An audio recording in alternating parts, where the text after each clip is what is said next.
வேத வாசிப்பு. மத்தேயு 3ஆம் அதிகாரம். அந்நாட்களில் யோவான் ஸ்நானன் யூதேயாவின் வனாந்தரத்தில் வந்து, மனம் திரும்புங்கள், பரலோக ராஜ்யம் சமீபித்திருக்கிறது என்று பிரசங்கம் பண்ணினான். கர்த்தருக்கு வழியை ஆயத்தப்படுத்துங்கள், அவருக்கு பாதைகளை செவ்வை பண்ணுங்கள் என்று வனாந்தரத்திலே கூப்பிடுகிறவனுடைய சத்தம் உண்டென்று ஏசாயா தீர்க்கதரிசியினால் சொல்லப்பட்டவன் இவனே. இந்த யோவான் ஒட்டகமயிர் உடையை தரித்து தன் அறையில் வார்க்கச்சையை கட்டி கொண்டிருந்தான். வெட்டுக்கிளியும் காட்டுத்தேனும் அவனுக்கு ஆகாரமாயிருந்தது. அப்பொழுது எருசலேம் நகரத்தாரும் யூதேயா தேசத்தார் அனைவரும் யோர்தானுக்கு அடுத்த சுற்றுப்புறத்தார் யாவரும் அவனிடத்திற்கு போய் தங்கள் பாவங்களை அறிக்கையிட்டு யோர்தான் நதியில் அவனால் ஞானஸ்நானம் பெற்றார்கள். பரிசேயரிலும் சதுசேயரிலும் அநேகர் தன்னிடத்தில் ஞானஸ்நானம் பெறும்படி வருகிறதை அவன் கண்டு, விரியன் பாம்பு குட்டிகளே, வருங்கோபத்திற்கு தப்பித்து கொள்ள உங்களுக்கு வகை காட்டினவன் யார்? மனம் திரும்புதலுக்கு ஏற்ற கனிகளை கொடுங்கள். ஆபிரகாம் எங்களுக்கு தகப்பன் என்று உங்களுக்குள்ளே சொல்லிக்கொள்ள நினையாதிருங்கள்.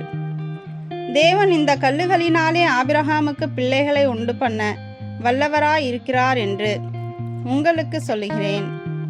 இப்பொழுதே கோடாரியானது மரங்களின் வேர் அருகே வைத்திருக்கிறது. ஆகையால் நல்ல கனி கொடாத மரமெல்லாம் வெட்டுண்டு அக்கினியிலே போடப்படும். மனம் திரும்புதலுக்கென்று நான் ஜலத்தினால் உங்களுக்கு ஞானஸ்நானம் கொடுக்கிறேன். எனக்கு பின் வருகிறவரோ என்னிலும் வல்லவராயிருக்கிறார். அவருடைய பாதரட்சைகளை சுமக்கிறதற்கு நான் பாத்திரன் அல்ல. அவர் பரிசுத்த ஆவியினாலும் அக்கினியினாலும் உங்களுக்கு ஞானஸ்நானம் கொடுப்பார். தூற்றுக்கூடை அவர் கையில் இருக்கிறது. அவர் தமது களத்தை நன்றாய் விளக்கி தமது கோதுமையை களஞ்சியத்தில் சேர்ப்பார். பதரையோ அவியாத அக்கினியினால் சுட்டெரிப்பார் என்றான்.